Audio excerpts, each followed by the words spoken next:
সচিন, লজ্জা পাচ্ছিস কেন? খানা সব আমাদেরই, মজা করে খা, মজা করে খা। তুই তো আমাদের বন্ধু, খা। মা বাবার কথা খুব মনে পড়ছে। এখানে মুম্বাইতে আমার ভালো লাগছে না।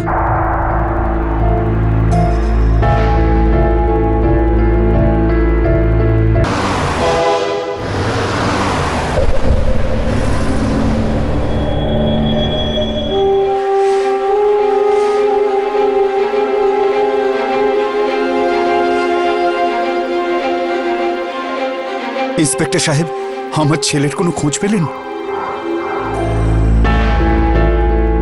রমেশবাবু, দিল্লির প্রত্যেকটা পুলিশ স্টেশনে আপনার বাচ্চার ছবি পাঠিয়ে দিয়েছি। দিল্লির সব রেলওয়ে স্টেশন আর বাস ডিপোতে ওর পোস্টার লাগানো হয়েছে। কিছু একটা খবর তো ঠিকই আসবে। 2 দিন হয়ে গেল ইন্সপেক্টর সাহেব। একটু ধৈর্য ধরুন। দেখুন, আমাদের 1.5 কোটি মানুষের শহর, তার উপরে সচিন তো এখনো বাচ্চা। খুঁজতে আমাদের সময় তো লাগবেই। আমাদের সেই জন্যই বেশি চিন্তা হচ্ছে সাহেব, ও বাচ্চা বলেই। জানি না কি অবস্থায় আছে, কার সাথে আছে।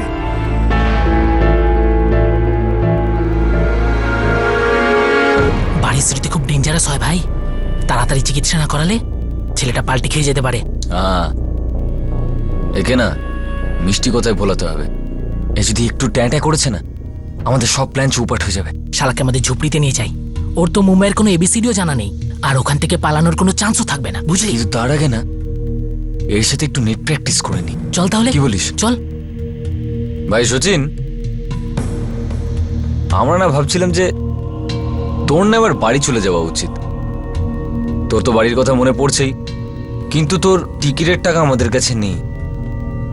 কিন্তু তোর বাবা তো তোকে টাকা দিতে পারেন, বাবা তোকে এসে নিয়েও যেতে পারেন, তাই না? হ্যাঁ, একদম তাই। তো তোর তোর বাবার মোবাইল নাম্বার মনে আছে? 878787।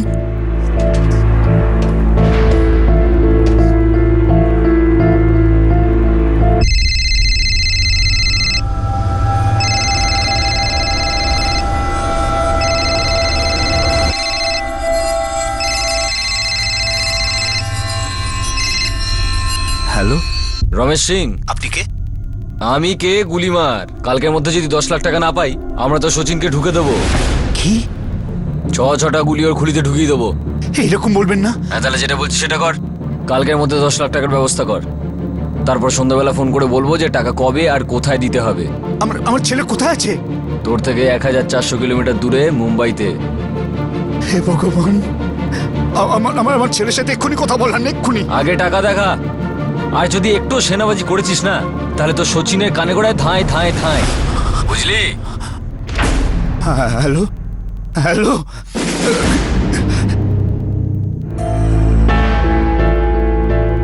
কি বললো আমার বাবা? আমায় নিতে আসবে তো? তোকে নিতে আসবে না তো কি আমাকে নিতে আসবে?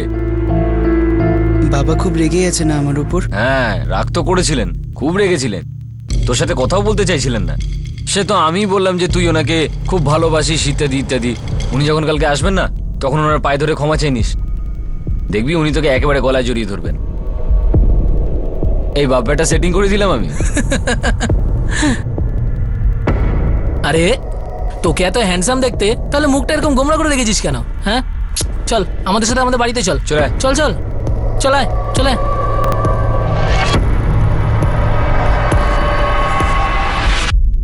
দিল্লিতে বসবাসকারী 15 বছরের সচিন এটাও জানতো না যে ওকে অপহরণ করা হয়েছে। কৈশোর বয়সের প্রথম কয়েক বছর খুবই কনফিউশন হয়ে থাকে। এটা বুঝতে সমস্যা হয় যে কে আপনার বন্ধু আর কে আপনার ক্ষতি করতে পারে। কিন্তু প্রায়শই এই বয়সে বাবা মায়ের সঙ্গে একটা অদ্ভুত টানাপোড়েনের সম্পর্ক থাকে, কারণ সেই বয়সে ওনারা হ্যাঁর থেকে বেশি না বলেন। সচিনের ওর বাড়ির লোকের কথা মনে পড়ছিল। তাহলে এমন কি ঘটেছিল বাবা ছেলের মধ্যে, যার জন্য সচিন নিজের বাড়ি ছেড়ে, দিল্লি ছেড়ে মুম্বাই চলে আসে?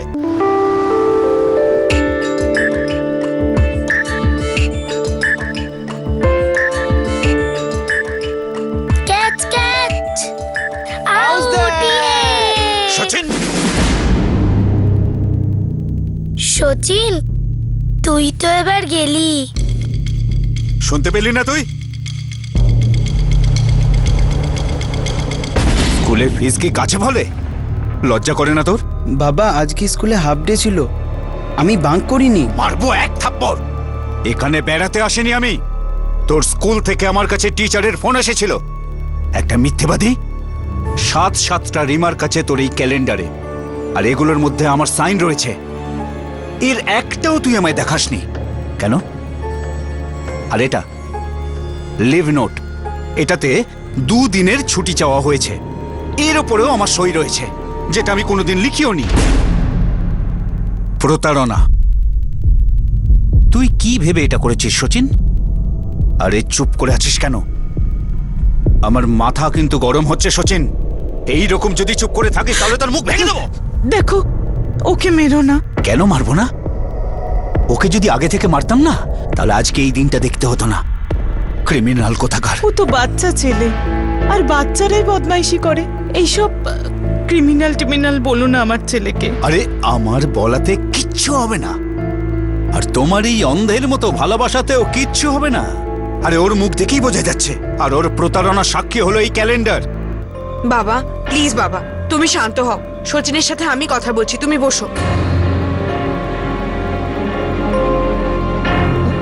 বাবা তুমি টেনশন করো না প্লিজ, অহেতুক তোমার বিপিটা বেড়ে যাবে। তুমি খেয়ে নাও, তোমায় তো ফ্যাক্টরিতে যেতে হবে তাই না? নিশা দিদি আর আমি ওকে বুঝিয়ে বলবো, এরকম ও আর কখনো করবে না। বাবা তো আমাকে দেখতেই পায় না, শুধু আমার পড়াশোনাটাই দেখতে পায়। স্কুলের পড়া, এটার ক্লাস ওটার ক্লাস, আর তার পরেও দিনরাত একই কথা, সচিন পড়তে বসো। সচিন, সামনের বছর তুই মাধ্যমিক দিবি না? হ্যাঁ সে তো সামনের বছর, এখন থেকে টর্চার কেন? তার উপরে ক্রিমিনাল বলে আমায়। ক্রিকেট খেলাটা কি ক্রাইম? ক্রাইম এটা? সচিন, ক্রিকেট খেলাটা কোনো ক্রাইম না, কিন্তু খেলার সময় তো খেলা উচিত। তাই বলে এইভাবে স্কুল বাঙ্ক করে? তুই তো জানিস যে সেদিন বাবা তোর উপরে কত রেগে গেছিল। আর তুই যে বাবা সাইন নকল করেছিস, সেটা খুব অন্যায় সচিন। সেটা ভীষণ ভীষণ সিরিয়াস ব্যাপার। আর আমার লাইফে যে 12টা বাজছে সেটা সিরিয়াস ব্যাপার নয়। নিশা দিদি, কীর্তি দিদি, আমি 70% তো পাই তাই না? আর কত পড়বো? অত পারি না আমি। আরে বোর হয়ে যাই, দম বন্ধ হয়ে আসে আমার, বাড়িতে স্কুলেতে। ওই এত ড্রামা করার কোনো দরকার নেই। হ্যাঁ, আমরাও স্কুল পাশ করেছি, আর এরকম কয়েকশো বাচ্চা আছে যাদের ভাগ্যে স্কুলে যাওয়াটাও জোটে না। হ্যাঁ, শুধু এই কথাটা বলেই আমায় চুপ করিয়ে দাও। নিজের দোষ তো কেউই দেখতে পায় না। এখন স্কুলের টিচারদেরই দেখো, হাঁচি কি কেউ আটকাতে পারে? পারে না তো। হাঁচি দিলেও ক্যালেন্ডারে রিমার্ক করে দেয়। আর আমাদের বাবা, আমি 6টার বদলে 5টাতে উঠে যদি ক্রিকেট প্র্যাকটিস করি, তাহলে বলবে না অঙ্ক করো, সকালবেলার টাইমটা ভালো হয়। বাচ্চাদের মতো কে বিহেভ করছে দিদি? দেখ সচিন, তুই যাই বল, অন্যায় তো তুই করেছিস তাই না? আর এমনিতেও সরি বললে কেউ ছোট হয়ে যায় না। আর বাবাও তোকে খুব ভালোবাসে। বাবারে দিদি, বাবার ভালোবাসা যদি হিটলারের মতো হয়, তাহলে ওনার শত্রুতা খুব ডেঞ্জারাস হবে। পাগল।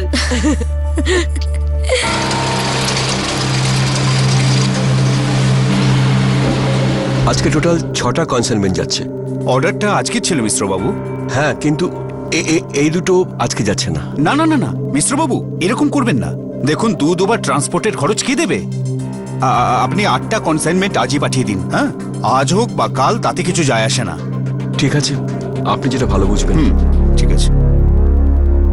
রমেশ বাবু, একটা কথা জিজ্ঞাসা করব? বলুন। কোনো রকম দুশ্চিন্তা নেই তো?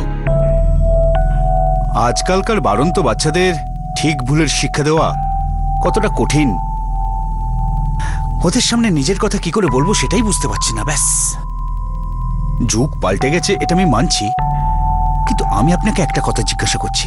যে বিষয়টা ঠিক, যে বিষয়টা ঠিক ছিল সেটা তো ঠিকই রয়ে যাবে তাই না? আর যেটা ভুল সেটা তো ভুলই থাকবে। এরকমটা আপনি আর আমি ভাবি। এখন আমার নাতিকেই দেখুন না, শুধুমাত্র 9 বছরের, কিন্তু একেবারে জেদ করে বসে আছে পিএসপি চাই বলে।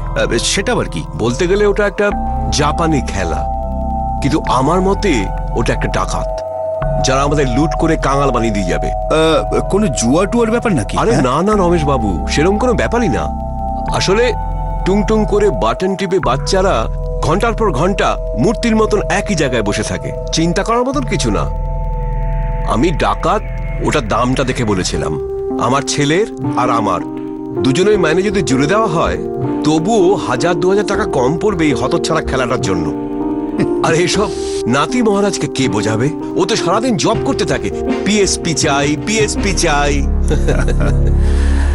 প্রত্যেক ঘরেই মনে হয় একই গল্প মিশ্রবাবু। আরে ছেড়ে দাও না, তুমি এত টেনশন কেন করছো? সুনিতা, আমরা যদি টেনশন না নিই ওরা সারা পৃথিবীকে টেনশন দেবে। অনেক হয়েছে, থামো তো এবার। তুমি তো একেবারে আমার ছেলের পিছনেই পড়ে গেলে। আরে আমি যতটা ওর জন্য চিন্তা করি ততটাই চিন্তা আমি অন্যদের জন্যও করি, যাদেরও ক্ষতি করতে পারে। তোমার এইসব অলক্ষণে কথা আমি শুনতে চাই না। আরে শুনতে না চাইলেও এটা আমায় বলতে হবে। নিজের ছেলেকে পরিষ্কারভাবে বারবার করে এটা বলতে হবে যে কোনটা ভালো কোনটা খারাপ, এটা ভালো এটা খারাপ। না হলে শুনে রাখো, একদিনও আমাদের দুজনকে সামনে বসিয়ে আমাদের বলবে যে আমি তো বাচ্চা ছিলাম, আমাকে কেন বলনি যে আমি ভুল পথে যাচ্ছিলাম। আরে ও তো বাচ্চা, আর তুমি শুধু আমাদের সচিনকেই ভুল পথে যেতে দেখতে পাও। আমার একটা কথা মনে রেখো, দুর্ঘটনা শুধু অন্যদের ক্ষেত্রেই ঘটে না, আমাদের সবসময় সচেতন থাকতে হবে।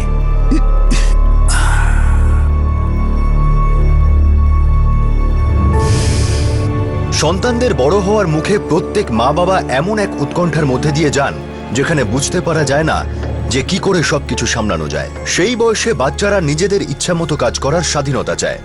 তাদের শরীরে ও মনে হরমোনে ঝড় উঠতে থাকে, যাকে বাবা মা আয়ত্তে রাখার চেষ্টা করেন।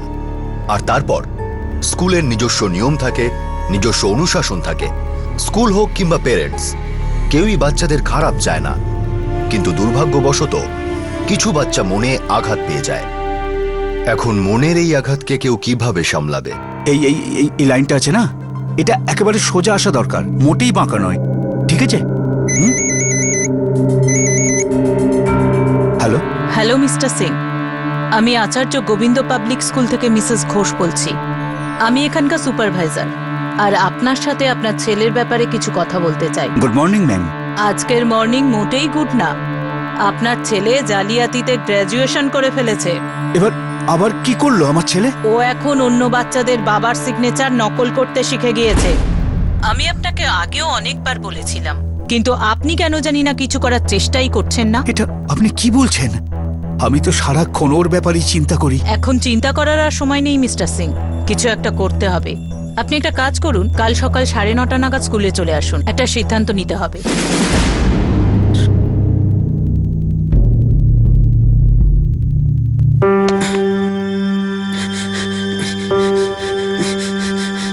সচ্চু, সচ্চু, সচ্চু, সচ্চু তাড়াতাড়ি চল, বাবা কিন্তু খুব রেগে আছে। এখন না দিদি, পরে, এখন আমার ব্যাটিং চলছে। সচ্চু এই মুহূর্তে চল। বাবাও না কখনো কখনো হিটলারগিরি করে। তুমি যাও, আমি আসছি। সচ্চু চট করে কিন্তু। হ্যাঁ হ্যাঁ।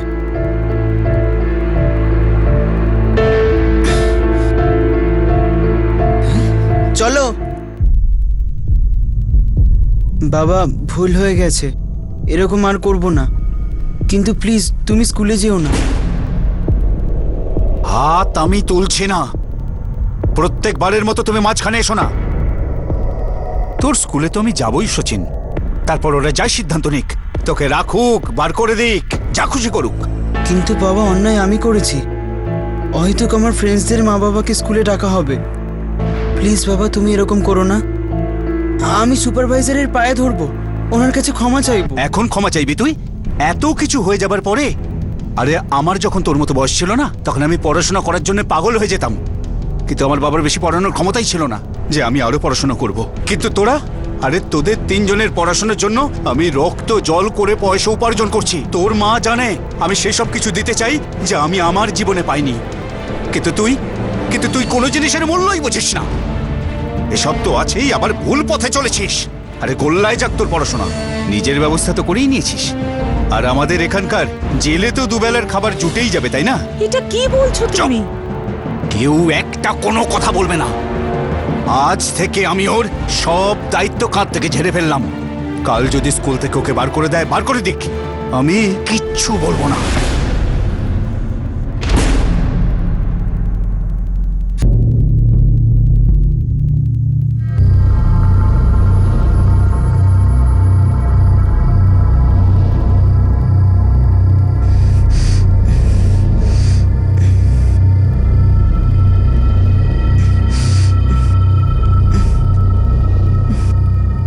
হিটলার বাবা আমার ব্যান্ড বাজিয়ে ছাড়বে।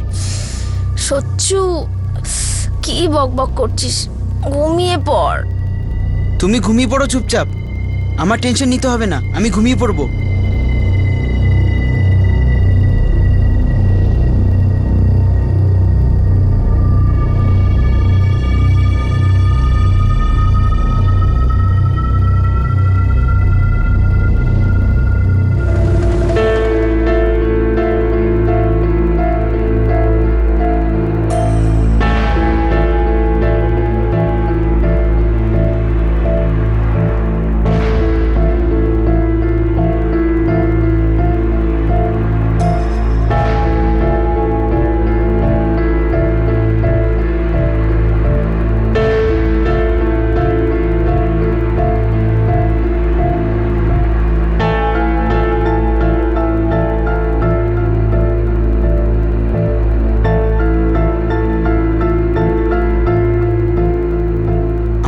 খুঁজে পাবে না তখনই আমার হিটলার বাবা বুঝতে পারবে যে আমাকে টেনশন দেওয়ার পরিণতি কি হয়। এবার আমি নিজের মতো বাঁচবো।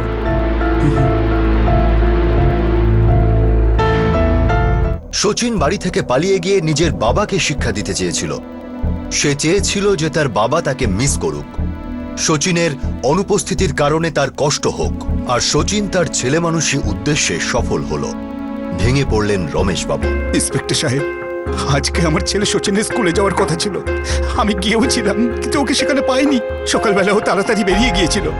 ও যেখানে যেখানে থাকতে পারে আমি সব জায়গায় দেখেছি, কিন্তু কিন্তু ওকে খুঁজেই পেলাম না ইন্সপেক্টর সাহেব। ওর ফটোকে সার্কুলেট করে দেব, অপেক্ষা করে দেখি হয়তো ফেরতও আসতে পারে। ইন্সপেক্টর সাহেব, ও একটু দুষ্টু, অন্য বাচ্চাদের থেকে একটু আলাদা, কিন্তু কিন্তু ও খারাপ ছেলে নয় স্যার। আমি বুঝতে পারছি রমেশবাবু, বাচ্চারা খারাপ হয় না, পরিস্থিতি খারাপ হয়। আপনি ওকে একটু সময় দিন, রাত ঠান্ডা হলে হয়তো ফেরত আসবে। দেখুন, আমরা প্রতিদিন এরকম কেস দেখতে পাই।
আমি তোমায় বলতাম, ছেলে মানুষ, এত শাসন করো না তুমি, বাচ্চা ছেলে।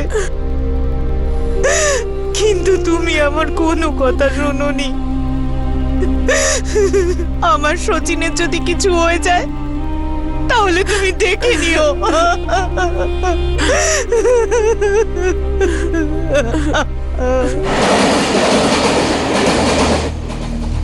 ওই খাবি? আরে নিয়ে নে নে নে, লজ্জা পেলে বাবা খিদেটা বেড়েই যাবে। নে দেখ, এরম হয় মজা করে খা। আরে নিশ্চিন্তে নে, নিশ্চিন্তে নে। Thank you. তো কোথায় যাচ্ছিস? জানি না। মানে বাড়ি থেকে পালিয়েছিস? মুম্বাই যাবে নাকি হিরো? চল আমাদের সাথে চল, দারুণ জায়গা, একদম খোলা আকাশের পাখি। ওখানে আটকানোর মতন কোনো লোকই নেই। যাবি? বল। শচীন বাড়ি থেকে পালিয়ে গিয়েছিল। চিন্তা ভাবনা না করেই সে এক চলন্ত ট্রেনে উঠে পড়ে, আর ভাগ্যও তাকে এই দুটো ছেলের সঙ্গে দেখা করিয়ে দেয়, যাদের কাছে শচীন সোনার ডিম পাড়া মুরগির মতো ছিল। 02228768765, এটা তো মুম্বাইয়ের নাম্বার। কল ট্রেস করো। Okay sir. আচ্ছা, কলার আপনাকে আর কিছু বলেছে? এইটাই বলেছে যে শচীন ওদের কাছে আছে আর সন্ধ্যাবেলায় আবার ফোন করবে। এটা বলার জন্য যে ওরা টাকাটা কোথায় আর কিভাবে নেবে। 10 লাখ। 10 লাখ? হ্যাঁ ইন্সপেক্টর সাহেব, আমি মানছি যে আমার কাজকর্ম ভালো চলছে, টাকা আছে আমার কাছে, কিন্তু 10 লাখ টাকা নেই স্যার। টাকা দেওয়ার মতো পরিস্থিতি আসবে না রমেশবাবু। সবার আগে আপনি শান্ত হন, আমাদের উপর ভরসা রাখুন, ছেলেকে ঠিক ফেরত পাবেন। স্যার, কলটা মুম্বাইয়ের দহিসার থেকে এসেছিল। কোনো একটা ধাবার পাবলিক বুথ থেকে করা হয়েছিল। ওরা যখন সন্ধ্যাবেলায় ফোন করবে ধাবাটা কোথায় জানতে পারবো, আর কিডন্যাপারের কাছে পৌঁছে যাবে।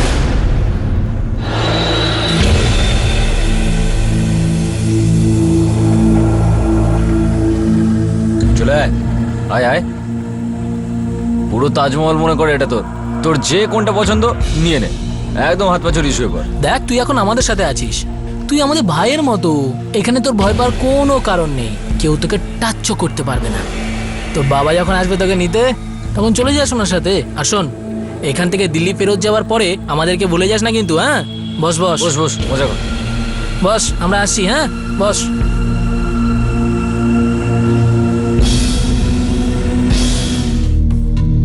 শোন, আমি পরে ফোনটা করে আসি, তুই ছাগলটার কাছে বস, ঘাস খাওয়া ওকে। আর শোন, বেশি ম্যামা করলে না হালাল করে দিবি। আরে লুকিয়ে রাখ না। আর শোন, হ্যাঁ। তুই দূরে কোথাও গিয়ে কথা বল, বুঝলি? আরে জানি আমি। যা যা যা যা যা। ও তো বলেছিল যে সন্ধ্যাবেলাতে ফোন করবে, কিন্তু 8টা বেজে গেল। একটু ধৈর্য ধরুন, আপনার ফোন ট্যাপ করা হচ্ছে, নাম্বারটা ট্রেস করেই ছাড়বো। হ্যালো। 10 লাখ রেডি আছে? হ্যাঁ, রেডি আছে। বাহ, খুব ভালো। ঠিক আছে, তুই কাল টাকা নিয়ে মুম্বাই চলে আয়। আর শোন, উড়ে আসিস, গরুর গাড়িতে আসিস না। তারপর 3:30টার সময় আমি তোকে ফোন করে বলবো যে টাকা কোথায় আনতে হবে। ঠিক আছে। আর শোন, তুই যদি একটু লেট হোস না, তাহলে আমি এটাই ভাববো যে তুই সচিনের জন্য একটু চিন্তা করিস না। তুই যদি চিন্তা না করিস তাহলে আমি কি করে চিন্তা করব? আমি তো সোজা ধায় ধায় ধায় খতম। না না, আমি টাইম মতো টাকা নিয়ে চলে যাব। হ্যালো। কি হলো? আমার ছেলে কেমন আছে? আরে ও ঠিক আছে, কালকে মুম্বাইতে যেতে হবে টাকা নিয়ে, তাও 3:30টার আগে। হ্যাঁ, তুমি তাড়াতাড়ি করো, যেভাবেই হোক আমার সচিনকে ফিরিয়ে নিয়ে এসো। ধৈর্য ধরো। রমেশবাবু, এবারও অন্য নাম্বার থেকে করেছে, খেলা খেলছে ওরা। তাহলে আমরা কি খেলা খেলবো অফিসার? আমার কাছে 10 লাখ টাকা তো নেই। আমরা খেলাটাকে মুম্বাই শিফট করবো রমেশবাবু, আমরা সবাই মুম্বাই যাব। কিন্তু ইন্সপেক্টর সাহেব, আমি টাকা নিয়ে যদি মুম্বাইতে না যাই তো ওরা আমার ছেলেকে মেরে ফেলবে। আমরা সেফ খেলবো, আপনার ছেলেকে কিচ্ছু হতে দেব না। এটা আমাদের প্রতিদিনের কাজ, আপনি আমাদের উপর বিশ্বাস রাখুন।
এই দিলীপ, আরে ওঠ, তাড়াতাড়ি ওঠ। কি? আরে ছাগলটা কোথায়?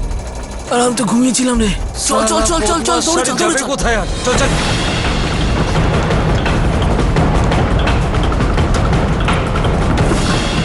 তুই ওদিকে দেখ, আমি এদিকে যা যা, দেখছি। দৌড়ে যা।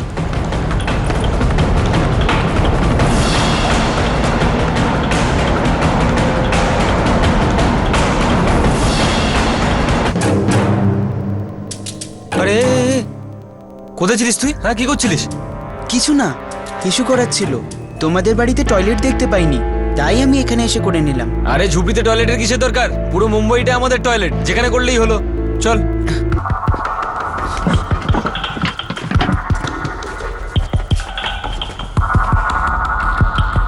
ঢোক। শোন রে হিরো, আজকের পর আমাদেরকে জিজ্ঞেস না করে এই ঘর থেকে এক পাও বাইরে রাখবি না, বুঝলি? কেন? কেন করিস না, যেটা বললাম সেটাই করবি, বুঝলি? আমি থাকবো না এখানে। তুমি বলেছিলে তোমরা আমার বন্ধু হও, দাদা হও। তোমরা অদ্ভুত। আমি অন্য কোথাও গিয়ে আমার বাবার জন্য ওয়েট করব, আর তারপরে বাবার সাথে আমি বাড়ি ফিরে যাব। হ্যাঁ। শোন, তুই কোথাও যাবি না, সোজা উপরে যাবি, বুঝলি? ভগবানের কাছে। দেখ বাবু, আমি তোর বাবা মা নই যে তোর নখরা সহ্য করব। তোর বাবা টাকা নিয়ে আসলে তবে তুই যাবি, ততক্ষণ তুই চুপ করে থাকবি, চুপ করে, বুঝতে পেরেছিস? বাবা তোমাদের টাকা দেবে কেন? পাগল হয়ে গেছো তোমরা। আর এই ছুরিটা সরাও। এই, তোর কান নয়তো নাক কেটে দেবো, নাকি তোর মুখটা ডিজাইন পাল্টে দেবো। দেখাবো পাগলামো, দেখাবো দেখাবো তোকে। দিলীপ দিলীপ, তন্ময় হিরো, সোজা সবটা হিসাব। আমরা তোকে কিডন্যাপ করেছি, কিডন্যাপ। তোর বাবা যদি টাকা নিয়ে আসে তবে তুই যাবি, আর যদিও টাকা নিয়ে না আসে তাহলে তুই কাটা পড়বি।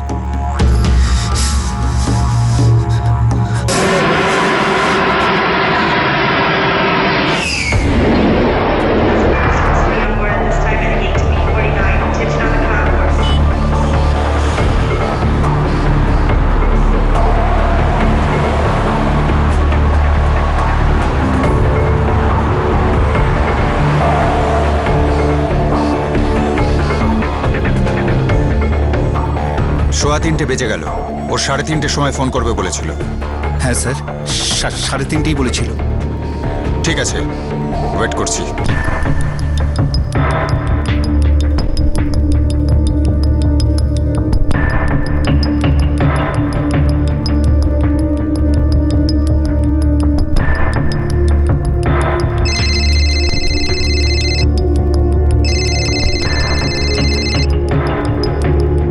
হ্যাঁ হ্যালো।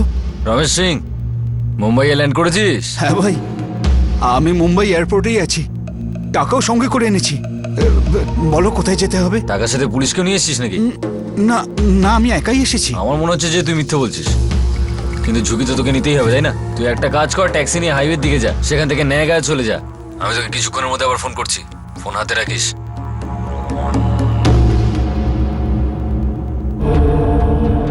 ন্যায়গাঁওয়ের দিকে। স্যার, এবার ফোনটা কোনো মোবাইল থেকে করেছে। বেশ, ওদিকেই চলো। আচ্ছা শর্মা স্যার। মুম্বাইয়ের ক্রাইম ব্রাঞ্চের ইউপিএস এর পিআই ওয়াগের সঙ্গে কথা বলে রিকোয়েস্ট করো কিডন্যাপারের কলকে ট্রেস করার জন্য। রাইট স্যার, চলো।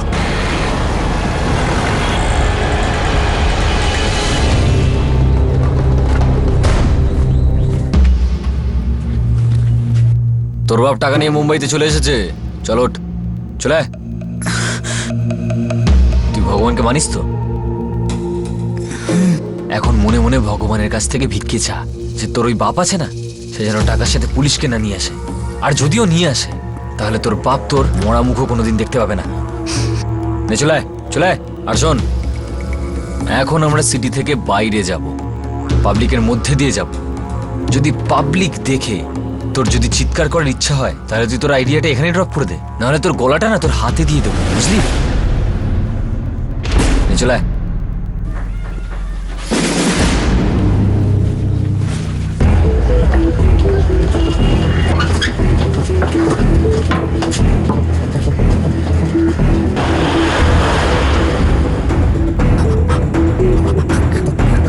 আরে রমেশবাবু, আপনি একদম টেনশন করবেন না, ছেলেকে প্রায় পেয়ে গেছি।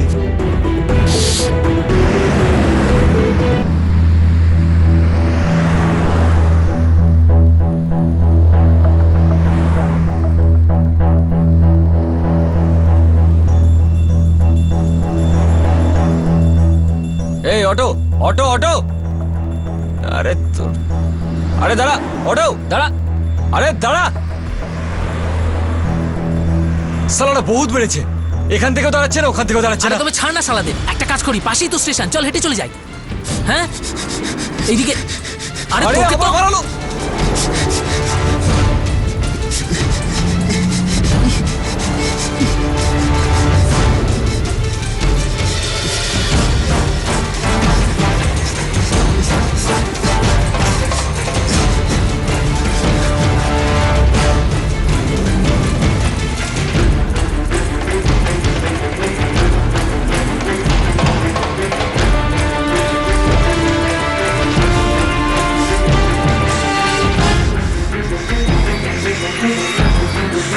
শালা শয়তান বাচ্চা, বদমাস! শালা সলিড মিস্টেক হয়ে গেল। টাকা আনতে তোর একা যাওয়া উচিত ছিল, আর আমার ওই বাচ্চাটাকে দেখা উচিত ছিল। আরে ভেবে আর কি হবে, ছাগলটা তো হাতছাড়া হয়ে গেল না, মাংস হাড় কিছুই পেলাম না। ওকে, কিছু হয়নি, কিছু হয়নি, এখনো কিছু হয়নি। তুই একটা কাজ কর, শোন, চট করে মোবাইল সিমটা খুলে ফেলে দে। সিমটা যতক্ষণ আমাদের কাছে থাকবে জানবি আমরা বিপদে আছি। জলদি কর, তাড়াতাড়ি বার কর, বের কর, বের কর, সিম বের কর। চল চল চল, বেরো বেরো বেরো বেরো, চটপট কর, চটপট কর।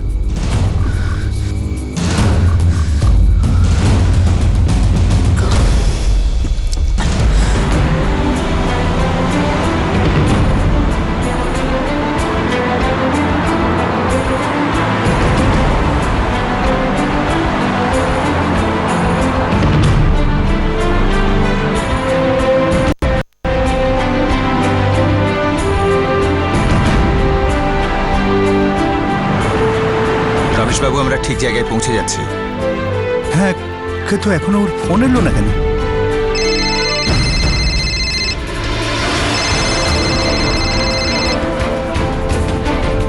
হ্যাঁ, হ্যালো। হ্যালো বাবা, আমি সচিন বলছি। সচিন? সচিন, কোথায় আছিস তুই? বাবা প্লিজ আমায় এখান থেকে নিয়ে যাও বাবা। হ্যাঁ বাবা, আমরা আসছি, কিন্তু তুমি কোথায় আছো? বাবা, আমি এই ছেলেগুলোর চোখে ধুলো দিয়ে পালিয়ে এসেছি। হ্যাঁ হ্যাঁ বাবা, হ্যালো, হ্যাঁ সচিন। সচিন, আমি পুলিশ ইন্সপেক্টর বলছি। আমি তোমার বাবার সাথে দিল্লি থেকে এসেছি। আচ্ছা, তুমি বলতে পারো এক্স্যাক্টলি কোথায় আছো? এটা কোন জায়গা আঙ্কেল? চারকো কান্দি ভ্যালি। চারকো কান্দি ভ্যালি। ওকে, আচ্ছা একটা কাজ করো, সব থেকে কাছের পুলিশ স্টেশনটা কোথায় জানো? আর সেখানে গিয়ে চট করে আমাদের একটা কল করে দাও, আমরা তোমায় নিতে চলে আসবো। Okay sir. নেন রমেশ বাবু, আপনার ছেলেকে পাওয়া গেছে।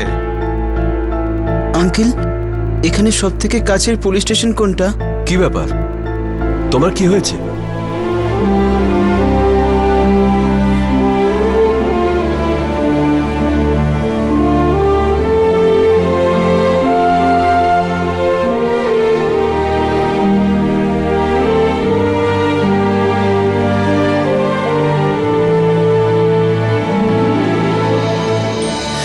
বাবা, বাবা, আই এম সরি বাবা, আমায় ক্ষমা করে দাও বাবা, আই এম সরি।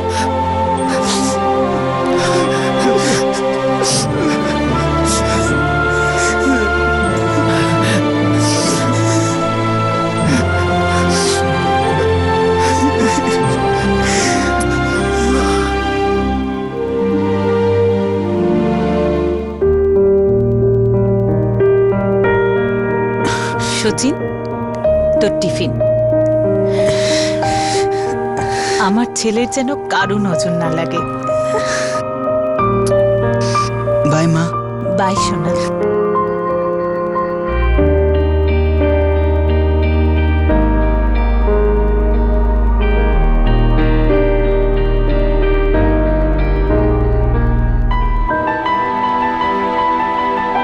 বাবা, আই প্রমিস, আজকের পরে আমি এমন কিচ্ছু করব না যাতে তোমার, মায়ের, নিশা দিদি আর কীর্তি দিদির কোনো রকম কষ্ট হোক।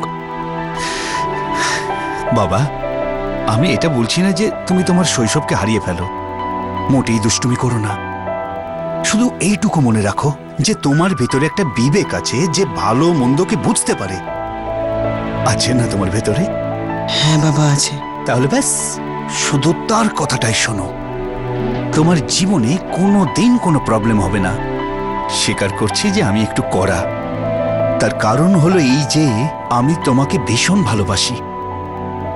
দেখো বাবা, যদি তোমার কিছু হয়ে যায় তাহলে আমি সেটা সহ্য করতে পারবো না।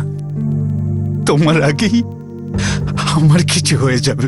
না বাবা, না আমার কিছু হবে না তোমার।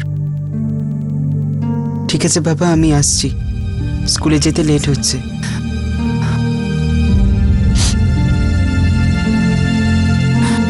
বাবা, তুমি হিটলার নয়।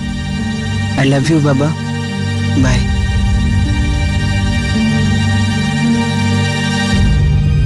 আই লাভ ইউ টু সোনা। শচীন শৈশবের পাগলামোতে বাড়ি থেকে পালিয়েছিল, কিন্তু সেই শৈশবই রাতারাতি বড় হয়ে যায়। আর তারই সাহায্যে শচীন অপহরণকারীদের হাত থেকে পালিয়ে বাঁচে। এই দুই অপহরণকারী দিলীপ আর হরিকে এখনো পর্যন্ত দিল্লি পুলিশ ধরতে পারেনি। মুম্বাই পুলিশের তরফে এদের ধরার জন্য একটা দারুণ সার্চ অপারেশন লঞ্চ করা হয়েছে। এই দুর্ঘটনার পর শচীন বেশ ম্যাচিওর হয়ে গেছে। সে সম্পূর্ণভাবে তার ভুল বুঝতে পেরেছে। সেই সঙ্গে ওর বাবাও এটা বুঝতে পারেন যে তাকে তার ছেলের দিকে শাসনের ছড়ির বদলে বন্ধুত্বের হাত বাড়ানো উচিত ছিল। ভুল কেউই করে না, না বাবা মা, না স্কুল, না বাচ্চা। শুধু একটা বয়স থাকে যখন কম বয়সে বিদ্রোহ আর উত্তেজনার ফিলিংস খুব পাকাপোক্তভাবে গড়ে ওঠে। এই সময় বাবা মা আর সন্তানদের মধ্যে খুবই সমস্যা সৃষ্টি হয়, আর সেই সমস্যা সৃষ্টি করে ভয়ের। আর এই ভয়ের থেকে বার হয় রাগ আর অ্যাগ্রেশন। এটা এমন একটা পর্যায় থাকে যখন ফিলিংসটা দেখানো খুবই দরকার হয়ে পড়ে। দুই তরফকেই এক্ষেত্রে কিছু কম্প্রোমাইজ করতে হয়, কিছু পাওয়ার জন্য কিছু ত্যাগ করতে হয়। টিনেজারদের এটা বুঝতে হবে যে তাদের মা বাবা শুধু তাদের জন্যই বেঁচে থাকেন, আর মা বাবাকে বুঝতে হবে যে টিনেজাররা তাদের উপর শুধু এই জন্যই রাগ করে কারণ তাদের কাছে নিজের রাগ দেখাবার আর কোনো আউটলেট নেই। হয়তো ওদের রাগ, ওদের বিদ্রোহ একটা ইঙ্গিত যে বড়দের জগৎটা বোঝার জন্য ওদের সাহায্যের প্রয়োজন। আপনাদের সাথে ক্রাইম পেট্রোল দস্তাকের আরও একটা চমকপ্রদ এপিসোড নিয়ে আবার দেখা হবে। ততক্ষণ নিজের খেয়াল রাখবেন, সুরক্ষিত থাকবেন। জয় হিন্দ।